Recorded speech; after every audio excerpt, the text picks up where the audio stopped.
One of the most overarching themes in every Holocaust survival story is that it forced individuals to move in order to escape the incoming horrors that they probably could have never imagined. The Jews and other victims fled across Europe and eventually across the entire world. Some of them would get lucky and avoid what so many could not, while others would be rounded up by the authorities and forced to make a go of it from the inside. The intention of the short film is to exemplify some of these journeys through both oral survivor testimony and the historical record. One of the most extreme examples of migration caused by the Holocaust begins in Kaunas, Lithuania, and directly involves two Righteous Among the Nations recipients, Sempo Chune Sugihara and Jan Zortenjik. Both of these men helped thousands of Jews escape Lithuania before the Nazis were able to reach them. Susan Blumen, who had fled from Poland to Kaunas, Lithuania in order to avoid the Nazis, soon found herself wanting to escape there as well. Her testimony describes the process Sugihara and Zortenjik orchestrated in order to get Jews out of Lithuania and into safety. When the people in Lithuania, the refugees, found out about Consul Chune Sugihara, they found out because one yeshiva student, I think, who was a Dutchman. He went to the Dutch consul and asked him for a visa. He was a Dutch boy, and that's why he went there, and he wanted to one of the Dutch colonies. So he gave him a visa to Curacao. The Dutch consulate? The Dutch consul. And actually, it wasn't a Dutch consul, it was an honorary consul, because the Dutch consul was in Latvia somewhere. And this man really worked for Phillips. He was a businessman, and he was appointed by this man as an honorary consul. And he had this stamp, and he gave him this Curacao visa as a destination visa. Because in order to get a transit visa, you need always a destination visa. Now, this young man knew that the only way he can go out of there was through Japan. There was no other way to go. So he went to the Japanese consul and showed him his Dutch destination. And the Japanese consul issued his visa. And then somebody else found out, and he did the same thing. So, the Dutch honorary consul Zortenjik gave the Jews destination visas to the Dutch colony of Curaçao, which allowed them to go to the Japanese consul Sugihara, who then stamped their visa, allowing them to travel through to Japan via the Trans-Siberian Railroad. Once you had the visa, how did you feel about leaving Lithuania? Oh, I was exhilarated. I was very happy to leave Lithuania. I think in a way, it was exciting. We didn't know what turn the war is going to take, And I have never been abroad, and that was very exciting, being young, and quite exciting that we're going to leave. But on the other hand, we were always continually worrying about our family left behind. We didn't know what's going to happen to them. And what we heard wasn't very nice. Do you recall when you left Lithuania? What do you mean? What year, what month? Oh, well, we left Lithuania in January 1941. Can you describe for us how you got from Lithuania to Kobe, Japan?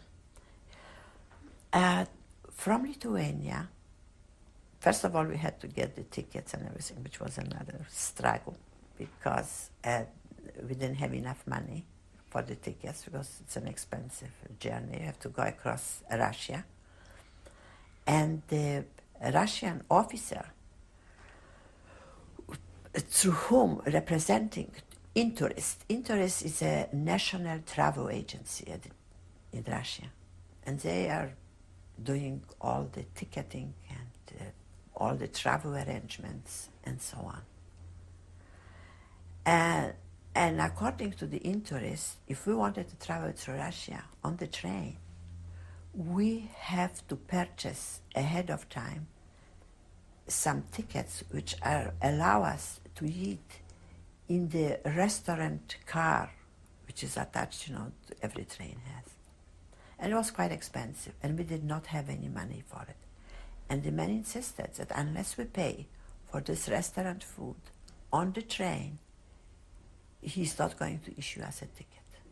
And it was quite a few $100, which we did not have. And we really had quite an argument with this man, because we just couldn't do it. So finally, he happened to be maybe not such a bad man, because finally he says to my husband, "How much money do you have?" And he says, "I have $100. So he says, "Okay, give me $50, and I will leave you the $50 for your expenses." And he let us go. Susan and her husband took the Trans-Siberian Railroad all the way to the port of Vladivostok, Russia, where they boarded a freighter and proceeded to Kobe, Japan, where they stayed for half a year.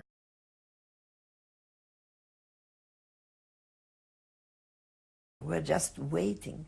My husband, like we're living in this house in Kobe, but my husband was very enterprising, and many of the people were just staying there. And you have to understand that they were a bunch of young people. We were mostly young. In as much as we were there, we had fun. But and besides, you know, it's something so unusual for us coming from Europe, which we hardly saw any Japanese people on the streets of Warsaw. And here we come to this Oriental country, and you know, and everything is so different, and you are young, and you start walking around and looking at it. The culture is so completely different. But my husband was all the time traveling to Tokyo, to the embassies, trying to get us out of there, because our visas was actually good for a very short time, and somehow they were extended it, and you know, they're extremely nice to us. And we stayed until June when we got our visa. But it was just impossible to get out. And we were just lucky, my husband being a professional man. The Polish embassy there had maybe 25 visas or something for professional people to Canada. They got the visas from Canada. And my husband qualified. And that's how we got to Canada, which was really, we wanted to go to the States. Nobody wanted us, you know, and because he had friends in the States. We couldn't get it. And not to any other country, you see. Nobody wanted us again. And it's only, well, and the people who never got any visa, some people got a visa to Burma later on.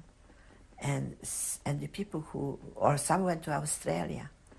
And the people who could not get any visa, they were sent to Shanghai. Did you leave Kobe to get to Canada? Well, we left Kobe in June. I think it was the 26th of June, 1941. And in July, we got to Canada. What was your experience when you got to Canada? Well, we were how to say it anyhow, very, very happy when we got to Canada, of course. I mean, you know, that was, and besides, when we got to Canada, to Vancouver at the time was a very small place, and our plans were really going to the United States, since that was and for sure to go to the eastern part of Canada, because in Vancouver there are very few Jewish people, and most of the Jewish population was concentrated in Montreal, Winnipeg, Toronto, and that's where we wanted to go. But we landed with $40. We didn't have any money to go any further.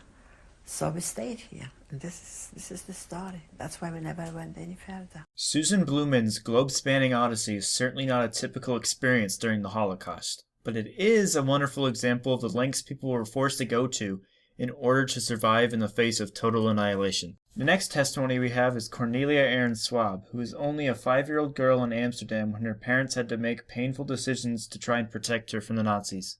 When the Nazis began raiding Jewish homes in Amsterdam, her family tried their best to remain together, but ultimately it was futile. But first of all, we tried to hide in the house itself. This was now in Bergen, op de Hoofdweg, on the Hoofdweg in Amsterdam. We moved from that holiday place to Amsterdam and set up a little business there again on the Hoofdweg. But we tried something so stupid when I think of it now, because we had a folding bed. And my father said, look, you and your mother can, when there's a raid, you and your mother get into this bed.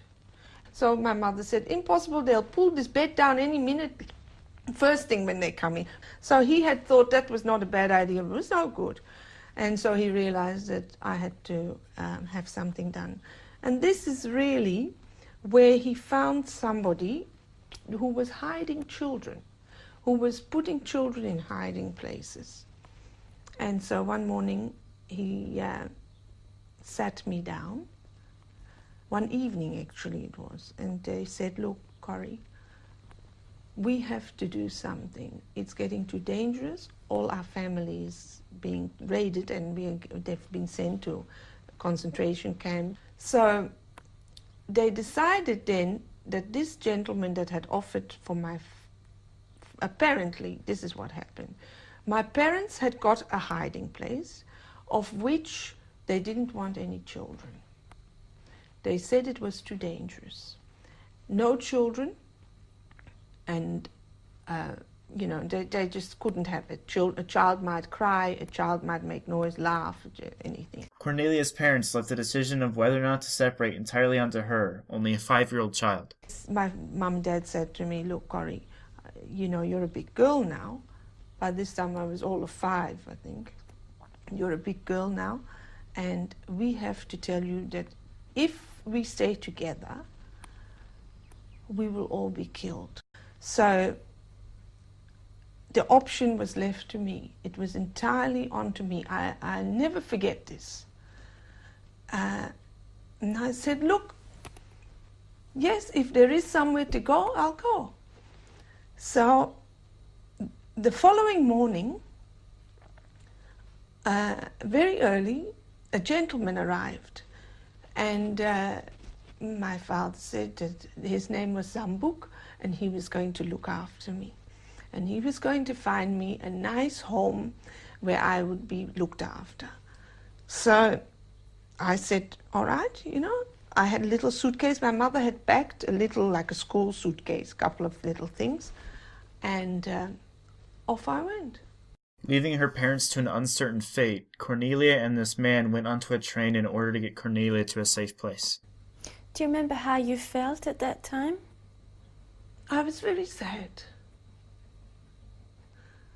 But the man held my hand and he said to me, you'll be right, you'll be fine, don't worry about it, you'll be fine, we'll go together.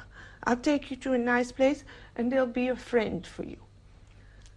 So I don't remember exactly how and what we did, but all I remember was that we went onto this train and we were sitting on the train, and he said, don't say anything. If anybody says anything to you, don't say a word. And as we were going on the train, there was a whole lot of SS officers came on the train, all in army uniform. And I sort of looked at him and he looked at me, and we never said anything. And one of them, as they were walking past, you know, the compartments, as they were walking past, one of them, I was a blonde girl and I had light-colored eyes, one of them just put his hand on my head and said, "Schön Irish Mädchen," which means like a nice Aryan girl. And it stuck with me because what he said, because I knew I was a Jewish girl, but for him to say that and sort of stroke my head as well, it was quite awful. Cornelia survived the Holocaust by being hidden by Good Samaritans all around the Netherlands. Her parents' exact fates are unknown, but there is little doubt that they were sent to the death camps in Eastern Europe. But at the very least, they were able to save their only child. Our third testimony is Gina Bach, who, unlike Susan Blumen, was unable to get out of Lithuania before the Nazis forced out the Russians. Her experience of getting swallowed up by the German advance tells the all-too-common flip side of the Holocaust, that of deprivation and near death. One night, the Russian was coming in. They came in 1940 in Lithuania, which in Poland they came in 1939. In the same time, when in Poland came in the Germans, in Lithuania came in the Russian. When they made a pact, Stalin and Hitler, then in the Polish territory came the Germans, and in the Lithuanian territory came the Russian. And we hear that the Germans, the Russians are running from Lithuania, the Germans are after them, and the Germans taking over Lithuania. And then it started the business. Gina and her family try to avoid the German advance with a horse and buggy, but they are unsuccessful. So where did you go? We had horses. Like in here, people have cars. We had horses. And we put the clothes. We attached little wagons in the back, you know. And like you see on Fiddler on the Roof. And we traveled. We want to go to our country. We think we will go in a little country. Up there it would be safe. And we went like 50 miles. How far can you go with a horse and buggies? So you left with the horse and buggy. You were about 15 miles away from home. And then what happened? And then the horses came Germans. Because when the Germans came in, they came in from all the corners. They came, nobody stopped them. Nobody stopped them. It was not an army to stop them. The Russians just ran away to save their lives. The Germans didn't have a hard time to take over Lithuania. The Germans didn't have a hard time to take over Poland. Everybody led them in with open arms. Once the Germans occupied Lithuania, it did not take them very long to force the Jews into a newly formed ghetto in Kaunas. So then what happened when they told you you had to leave? Then they made a date, like the 15th of June. Everywhere it is a Jew should go in the ghetto.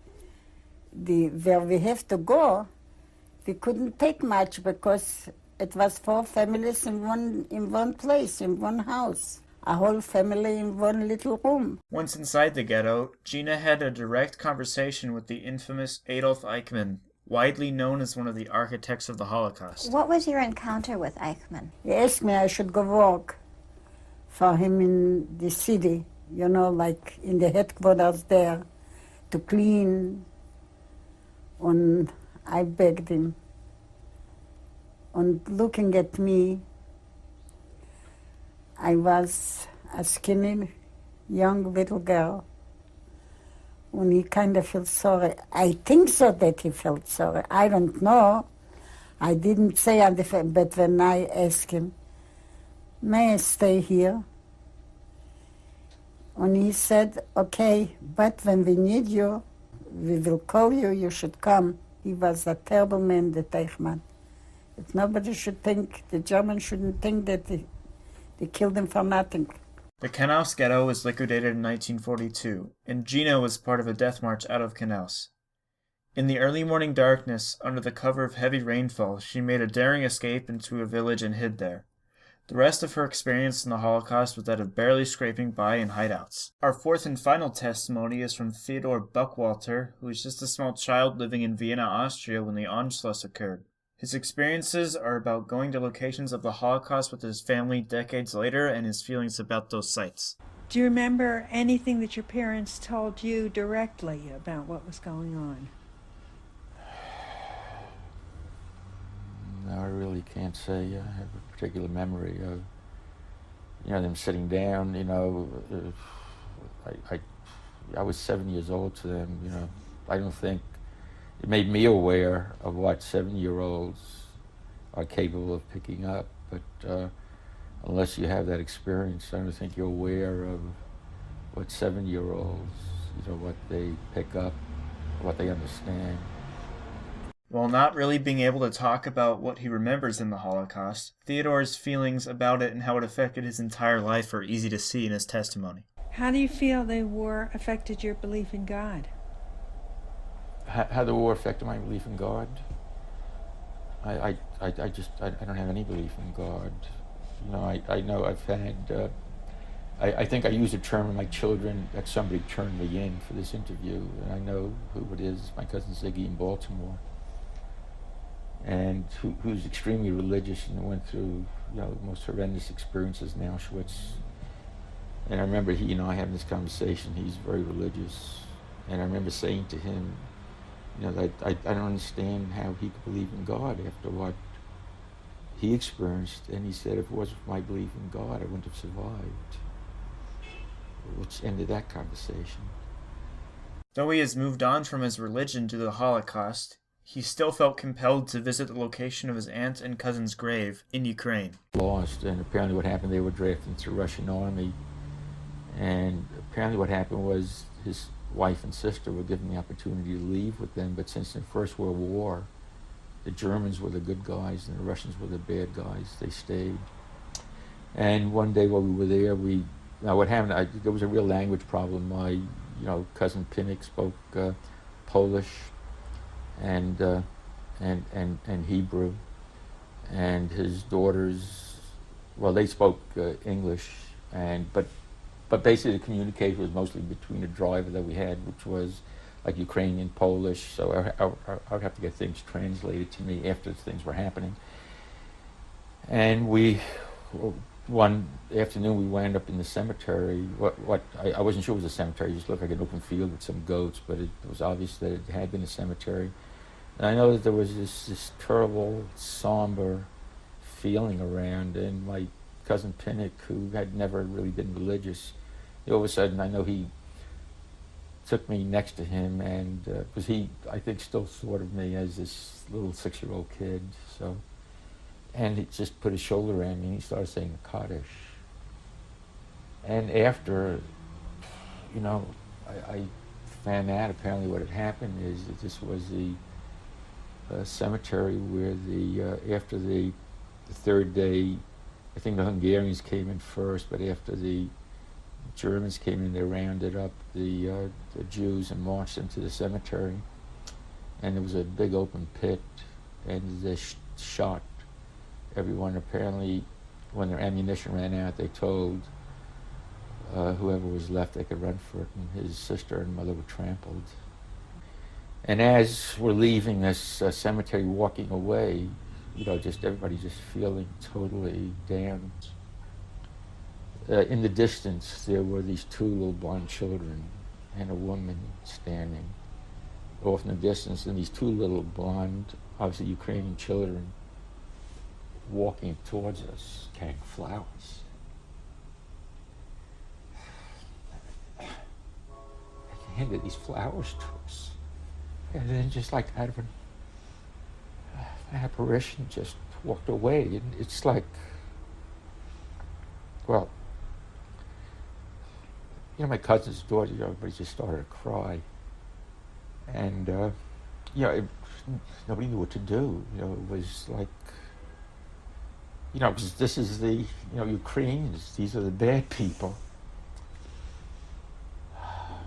Fyodor's Holocaust did not end in tragedy, but many of his close family members died, and he very nearly could have joined them had his parents not gotten him far away before everything got worse. We hope that in the duration of this short film you have learned that the journeys of Holocaust survivors are quite varied, and their feelings about the period are just as scattered. These survivors are most likely dead now, but their memories live on in these testimonies, and they should never be forgotten.